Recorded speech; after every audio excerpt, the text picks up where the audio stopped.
Hi, this is Chris Goodwin with Insurance Pros, and I want to talk to you today about acquiring Medicare after age 65. More specifically, this is for people who are outside of their initial eligibility period, the 7 months surrounding their 65th birthday.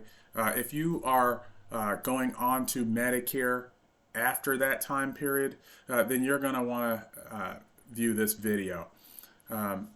Most people who actually acquire Medicare uh, outside of their initial eligibility period are already on Medicare Part A. If you are not, then you'll want to see my other video, how to apply for Medicare Part A and Part B. That will show you how to get Medicare Part A and get a Medicare ID number. And the only thing that's different from what you'll see on that video is that you want to say no when it asks you, do you wish to apply for medical benefits or Part B? You would put no, you would acquire Medicare Part A. But this is mainly for people who already have Medicare Part A, you have a Medicare ID card, you just don't have Part B yet, and now you're anticipating going on to Medicare as your primary insurance. Uh, so, um, so let's get into this. Um, what you're going to want to do is acquire a form from your employer, and that form is called an L564 form. So let me show you what that looks like. Here's an L564 form right here. Now, if you're with an employer with more than 20 people on payroll, then Medicare is secondary to your company plan, and in almost all cases, you will need to get one of these forms. This form proves to the government that the reason why you didn't go out and acquire Medicare Part B during your initial eligibility period is because you had credible coverage through an employer. So you can simply, in most cases, ask the HR department of your company for an L564 form. They know what that is in almost all cases, and they will simply complete this for you.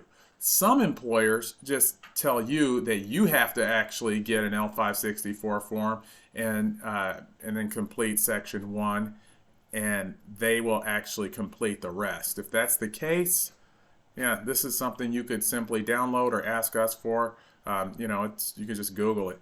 The L564.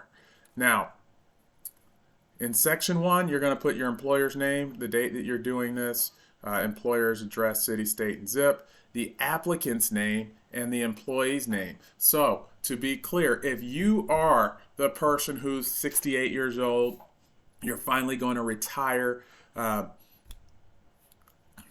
and you already got Medicare Part A, then you are the applicant and the employee. So your name goes in both, your social security number goes in both.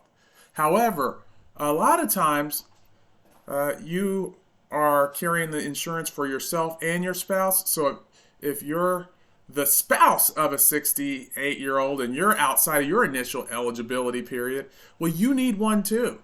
So in that case, if you're the husband or wife of someone who's finally hanging it up and you're also outside of your initial eligibility period, you're the applicant and your spouse is the employee. And be sure, those of you who are couples, to ask that employer for an L564 form for both of you. Now, let's address the other parts of this form. Is or was the applicant covered under your employer-sponsored plan? Yes. When did the coverage begin? Of course, the HR official will complete that. Has the coverage ended? In most cases, that answer is going to be no. So if you're still on that company's coverage and you're going to go straight on to Medicare from the company, the answer is no. Coverage has not ended. When did the employee work for the company? Start date, and usually that's still employed. And there's a disability question here, not applicable for most people in most cases. And then this hours bank arrangement.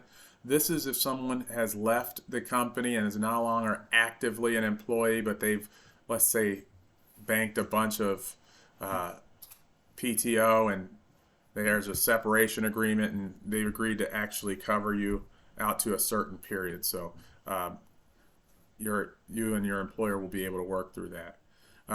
So here an HR official signs and dates this, and there you have your L564 form. When you acquire one of these, if you have any other questions, there's all kinds of instructions here, but this is a one-pager. So you are going to take this form along with a 40B form. And the 40B form simply says, I want Medicare Part B. So the first one, the L564, says, don't penalize Chris for getting Medicare outside of his initial eligibility period because he had credible coverage through an employer. The 40B says, I like Medicare Part B, please. So again, this is mainly speaking to those of you who already have Medicare Part A. You put your Medicare ID number here. You actually click yes or check yes if you're using just a piece of paper. Your name, address, city, state, zip, phone number. You're signing and dating this. You do not need a witness unless you're signing with an X. Most people aren't signing with an X these days. And this is important. Here in section 12, you want to put a requested effective date. So let's just say that I am actually going to go on to Medicare and lose employer-sponsored coverage on March the 31st. I want to put requested effective date April the 1st, because if I do this right now, and I'm doing this, and this is January 8th, if I don't put anything in remarks, and I turn in the L564 and the 40B form together, then they're going to give me a February 1 effective date. Now, that wouldn't be bad to be double covered for some people, but Medicare Part B has a premium, and it costs no less than $164.90 per month. So if you don't want to pay that while you're still under your employer-sponsored coverage, definitely make sure that you put the requested effective date in here. It is difficult to go get your money back because you made an error. Let's see. Another thing that's highly, highly important. There are a lot of you out there who are planners and you want to do things as soon as possible. You don't want to turn this information in any earlier than 90 days from when you intend to start on Medicare. The reason is the government wants to, the whole purpose behind this is to prove that you've had continuous coverage through an employer. So, if you're going on to Medicare in, I don't know, August, and you're just wanting to get this done, well, doing this now does not prove that you've had continuous coverage to them. They want it within 90 days of when you intend to start, so just kind of hold off on that, and you know when to start. The other things that are important are the 40B is something, again, you could just Google a CMS 40B or 40B form Medicare. It's just something that you don't get through an employer or anyone. You just get it yourself. And final thing. You're turning these forms in together, and you are going to actually turn them into your local Social Security office. And as you can see, I just Googled SSA locator. Believe it or not, the preferred way for them to receive this is via fax. So what you want to do is just find your local Social Security office. Let's say 66220, or let's just use another zip code, 66204. Where we are, gosh, Lenexa is the Social Security office. So I want to fax those two forms to this number. So that's going to be very specific to where you are. And you can go ahead and fax those babies over. And probably within a week, you're going to have messages in your SSA.gov account. If you sign in, your account will actually say that there are messages, and you will find that you have Medicare Part B.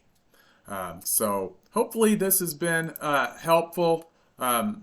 Lots of other things to talk about. By the way, since it's coming to mind, if you leave an employer and you are already outside of your initial eligibility period, let's say you're already, more than 65 and 4 months old, you want to get one of these L564 forms from your outgoing employer, because you don't want to have to go track down that old employer down the line if you're no longer with them, you haven't been with them for years, because sometimes companies close, sometimes they're just not as interested or quick in getting information to you. If you're leaving, go ahead and get one of these forms, even if you're not going on to Medicare, because you want to prove that you've been on Medicare since the time that you turn 65. That is very important.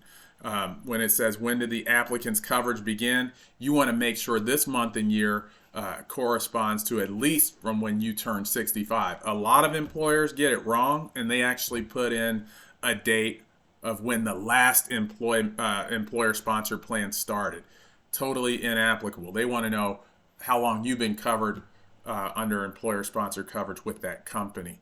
So with that employer. So anyway, I've talked quite a bit. Hopefully this helps. Of course, if you have any questions whatsoever, feel free to give us a call at Insurance Pros, 913-944-4465. We'll be glad to help. Have a great day.